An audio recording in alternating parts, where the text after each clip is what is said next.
Buenas noches, señoras, caballeros. Mañana se cumplen 100 años del nacimiento de uno de los escritores más queridos por nuestro público, como demuestran los libros que edita Homo Leyes, Rafael García Serrano.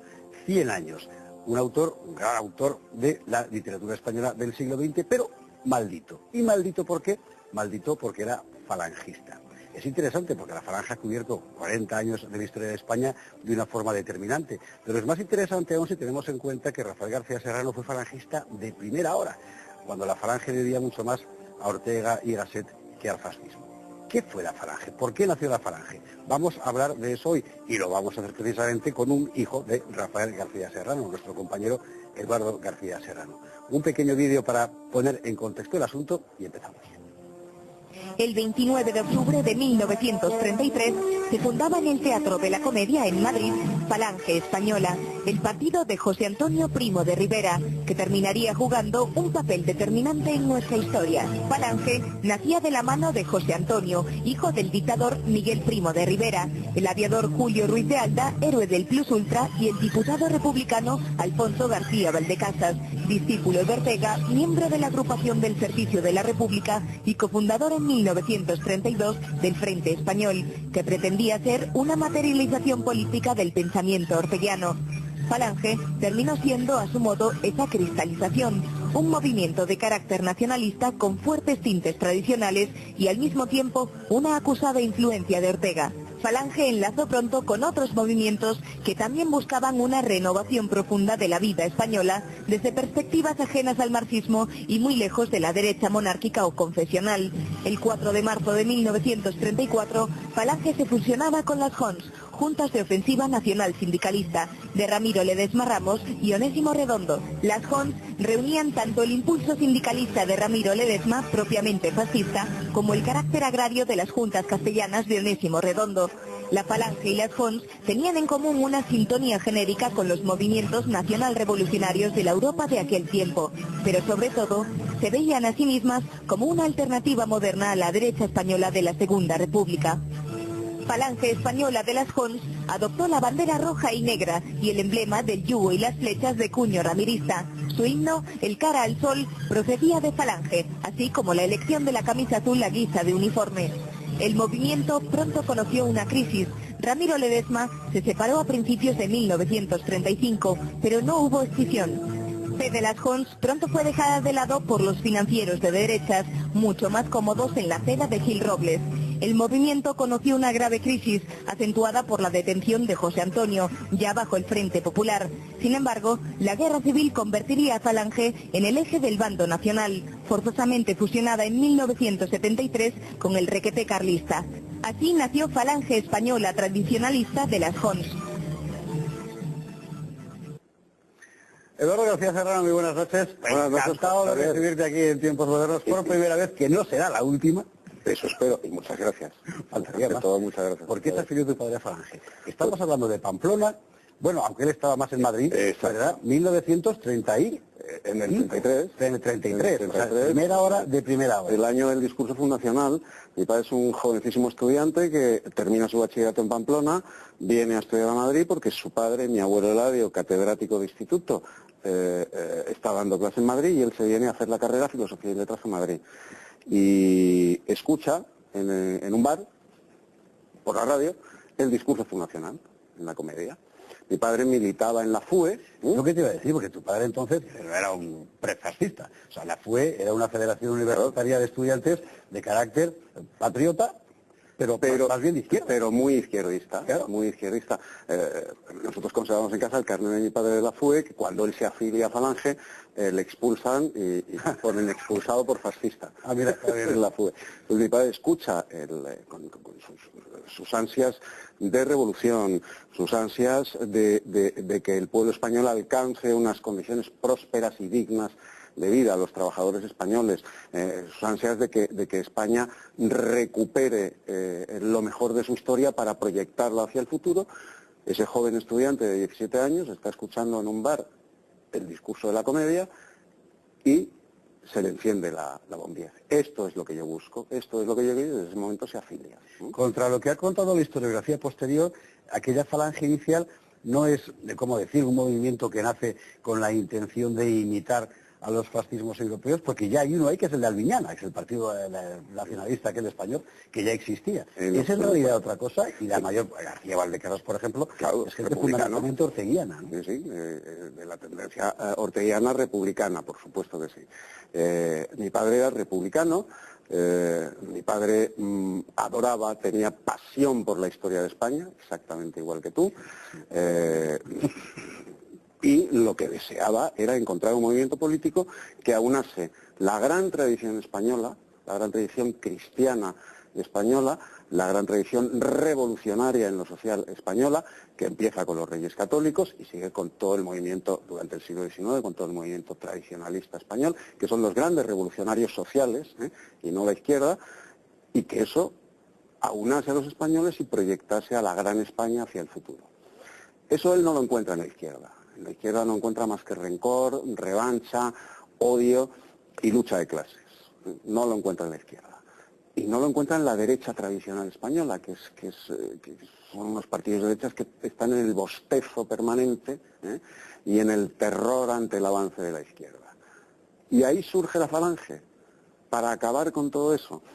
Hay un momento en el que José Antonio le dice a Indalecio Prieto, que era su íntimo amigo, le dice a Indalecio Prieto que si el Partido Socialista tuviera la veta patriótica que tiene la Falange, él, José Antonio y la Falange no tendrían razón de ser.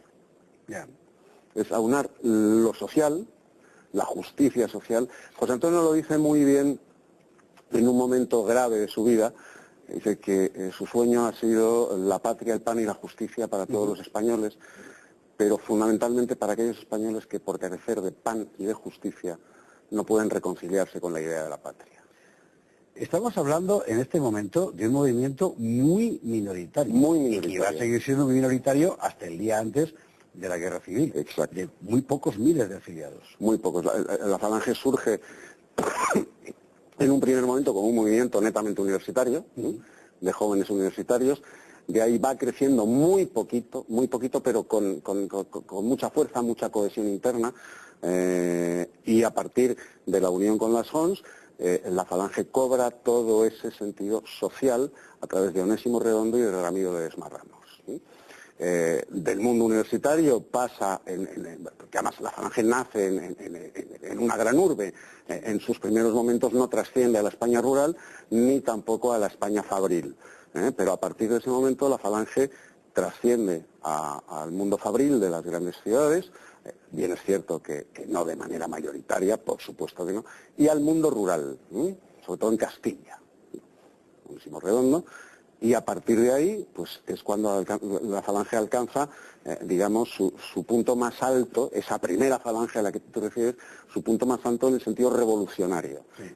Pero en el sentido revolucionario de los Reyes Católicos. Ese sentido revolucionario.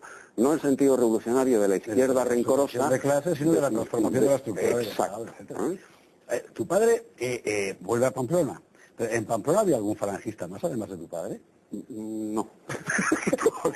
Claro, además Pamplona era el centro de del requete. No. Pamplona, gracias a Dios, y nunca mejor dicho, fue el gran baluarte del requete español, con los cuales nosotros tuvimos, después del decreto de purificación, pues cierto, pero el objetivo es común en el requete, la tradición revolucionaria en lo social española, que está en los tradicionalistas españoles, en los grandes pensadores del tradicionalismo español, y por supuesto el amor inapelable del requete y de la Falange a España.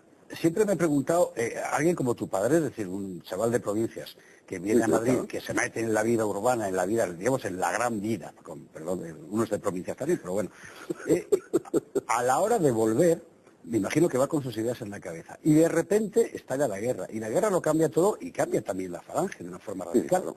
Ese es el momento en el que la Falange se convierte, desgraciadamente para la Falange, en un movimiento de masas al estilo fascista.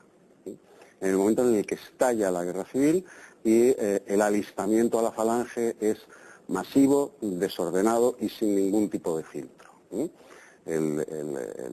alistarse a la Falange era garantía de, y sobre todo una vez que llega la victoria militar y de su mano la paz, ya fue el desideratum en ese sentido. Ahí es cuando la Falange empieza desgraciadamente a perder su sentido original, ojo, dando durante aquellos años las condiciones de dignidad laboral a los trabajadores españoles que no consiguieron, por supuesto, con la República. Que no consiguieron con la República. Esto es importante subrayarlo, pero de eso hablaremos otro día, porque es verdad que es muy importante. Es decir, la cara de España cambia en 20 años desde el punto de vista social, precisamente por la huella de Falange, aunque ya no fuera aquella Falange inicial a la que tu padre se afilió. Pero tu propio padre experimentaría esa transformación en sí mismo, porque una guerra no pasa en balde por encima de uno. Y tu padre combatió, fue herido, perdió un pulmón, en fin, que la cosa... Hay un elemento de maduración en la historia de la humanidad que es la guerra. La guerra hace que un chico de 17 años, un alférez de 19 años, que es lo que fue mi padre hasta que murió, ese alférez de infantería, de la gloriosa infantería española, alférez falangista, eso es lo que él fue siempre. O sea, los años fueron pasando por él, los años maduraron su bellísima prosa, la mejoraron, le dieron solera, maduraron su persona, pero él fue siempre ese alférez de 19 años. Es interesante, efectivamente, la guerra de nuestra madre, como dice Juncker, porque es verdad que por encima de ideologías y de cualquier otra cosa, esa experiencia vital. Vamos a recordar algunos nombres fundamentales de la obra de Rafael García Serrano, aprovechando este centenario que evidentemente no pasa todos los días. La fiel infantería, la gran esperanza, el diccionario de un Macuto, que es algo, en fin, una obra completamente fenomenal. Solo ese libro tendría que haber valido un sillón en la academia. Efectivamente. Y que jamás tuvo... Que jamás tuvo por ser falangista. Por ser falangista. Simple y sencillamente. Camilo José Cela así se lo dijo. Fíjate. No eres académico, Rafael, porque sigues siendo falangista. Luego fue bajo el régimen de Franco, por cierto, y mucho menos... Bajo el régimen de Franco, que le censura, le prohíbe y le secuestra la fiel infantería, que fue Premio Nacional de Literatura en el 43, en confrontación con la familia de Pascual Duarte, y durante 16 años tiene secuestrada la novela por su inmenso amor al enemigo, amor al enemigo que muestra en la novela.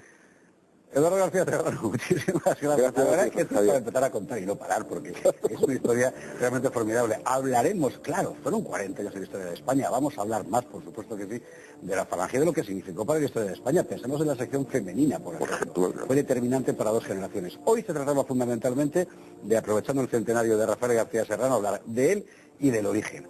Y en próximos días, muchísimas gracias.